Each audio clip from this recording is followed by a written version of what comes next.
brother. I lost a great guy today. To the Fairmount community, this park will never quite look or feel the same. It's where you could find Jared Irvin, known by loved ones as Sticky, coaching youth sports, mentoring children, hanging out with friends, or simply lending. It's your girl, Portia Renee, and you are tuned into the Let's Be Real podcast. If you're new to this channel, y'all know that little new emoji, little thing down in the little box, in the little emoji section down there. Y'all know what I'm talking about. Put that little new emoji down there and down there in the box. Hell, I'm new to this too, so bear with me. Bear with me, please. Now on this video gonna be about a shooting that happened down in my hometown, Cincinnati, Ohio. Literally 5-10 minutes away from where I live at. So it caught my eyes. I was like, what the?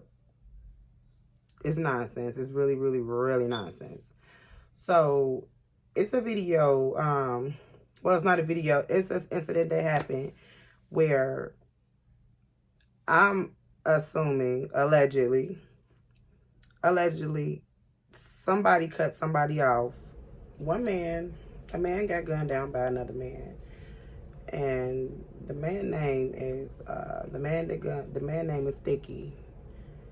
His name's Coach Irvin, I want to say. Hold on, let me get my facts straight before I even, Jared Irvin. I hope I'm saying this right. Jared Irvin, who's 48, and then the man that gunned him down name was Peter Gamble.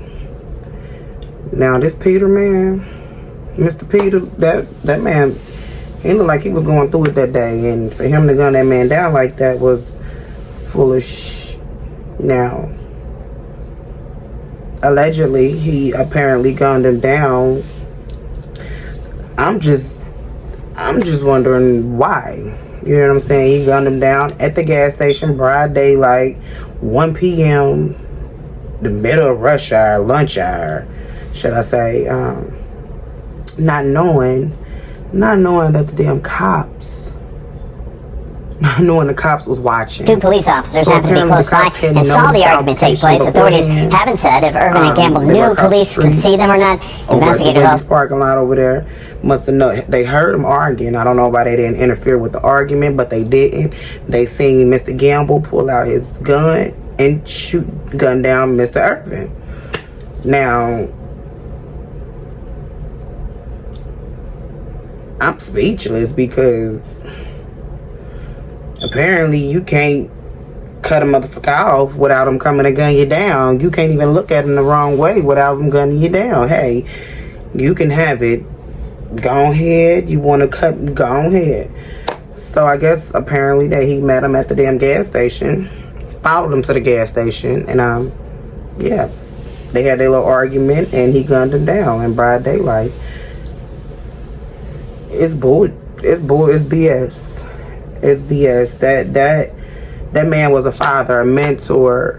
He's someone's son. He's an influencer. He a lot of these young kids looked up to him. So for him to be gunned down like that, he has a daughter. His daughter is going through it. I know his family is going through it. His wife I believe he's married. I don't know if he's married. I think, if I'm not mistaken, he's engaged or something like that. I'm gonna do a little more research because I'm gonna keep y'all updated on this case right here. And like I said, they did see Mr. Peter. They took him into custody immediately. When I say immediately they took him into custody. So that's a good thing. But for you to just gun somebody down in broad daylight like that, and I'm gonna post a picture. I'm gonna post some clips and some pictures of, you know what I'm saying, this man looked like he woke up that morning and was already going through it. Life was already going through shambles for this man. You know what I'm saying? So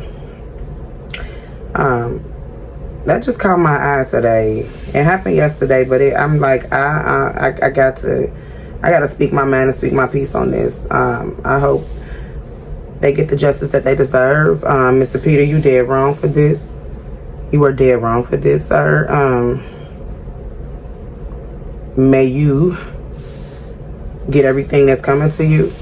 because there was no reason for you to gun that man down in broad daylight like that over whatever it was. Life is not that hard. It's not that hard. If y'all stayed to the end of this video, I really appreciate it.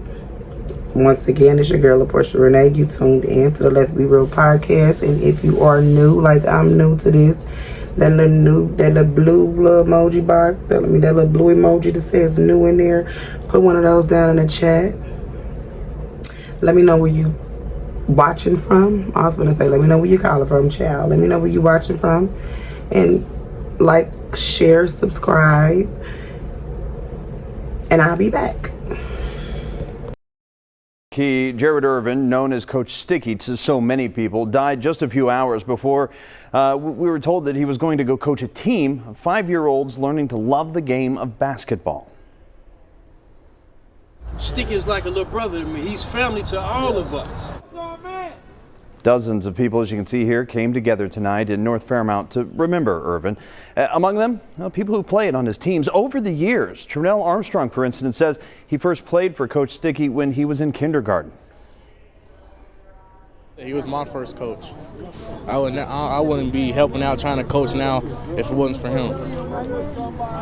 If anybody knows Sticky, like I said, he's for the kids. Irvin also coached youth football, and friends say he spent a lot of time working to get the kids on his teams the things they needed, from shoes to uniforms to food. However you want to call it, Coach Sticky was loved by the community in Cincinnati, and we just lost a good one today. Police say Jared Irvin was shot by Peter Gamble at the Shell station on Coleraine Avenue in Camp Washington. The two men had been arguing. Two police officers happened to be close by and saw the argument take place. Authorities haven't said if Irvin and Gamble knew police could see them or not. Investigators also have not said what caused the argument. Police have identified the man killed after a fight and a shooting in Camp Washington earlier today. Yeah, police say 48-year-old Jared Irvin was the man killed. Fox 19 Now's Cody Fisher is live where that shooting happened after speaking with Irvin's family. Tricia, Rob, this is the part of Hopple Street that was completely shut down this afternoon following the shooting that killed Jared Irvin. Now, his family was too upset to speak with us on camera this evening, but they tell me that they are completely heartbroken by what happened right here on this street. The family of Jared Irvin describe him as a good person who was lovable in the life of the party. They tell me he gave back to the community through coaching, teaching basketball and football to young kids for over 20 years. His mom, Ventress, tells me the two of them had been laughing just this morning before the shooting. This is the scene just after 1 p.m. on Hopple Street. Cincinnati police say Irvin and Peter Gamble had gotten into an argument when Gamble took out a gun and shot Irvin. Right now, they don't know what the two men might have been arguing about. Irvin's family tells me Jared did not know Gamble. Cincinnati police say there were officers in the area at the time of the shooting. When asked why they didn't step in to stop the argument, police said they're still investigating to find out if the officers saw what was happening. While police investigate, the Irvin family tells me they're remembering all of the good Jared brought to the community through his coaching. His mom tells me she's very proud of him for realizing his lifelong dream of opening his own food truck, called Sticky's Soul Food Breakfast Truck, just last year. Peter Campbell is due in Hamilton County Court to make his first appearance tomorrow morning. Right now, Cincinnati police tell us that they're still investigating to determine exactly what led up to this shooting. If you have any information that can help them, call police. Reporting live in Camp Washington, Cody Fisher, Fox 19 Now. All right, Cody, thank you very much. Park will never quite look or feel the same. It's where you could find Jared Irvin, known by loved ones as Sticky, coaching youth sports, mentoring children, hanging out with friends, or simply lending a helping hand. Sticky was a community guy. He would do anything for the kids. This afternoon, Cincinnati police say the 48-year-old was shot on Coleraine Avenue near this Shell gas station in Camp Washington. He died upon arriving at UC Medical Center. Officers believe this man, 31-year-old Peter Gamble, is the person responsible. He was taken into custody. Never in a million years would I think this would happen. He's such a loved man. Friends say Irvin spent his time coaching AAU teams, basketball, football, and boxing, the sports he focused on most. He was also a father, and a father figure to many kids who lacked someone in that role. Seeing everybody here, some of his grandkids being here, family, cousins, everybody being here, it kind of like makes me glad to know he had a community standing behind him. There's still shock, disbelief, and confusion. He hated guns. He hated guns. Sticky never wanted these guys come around with guns, not in his park. He did not want nobody carrying guns. Definitely wrong place at the wrong time. Police still figuring out what led up to the incident.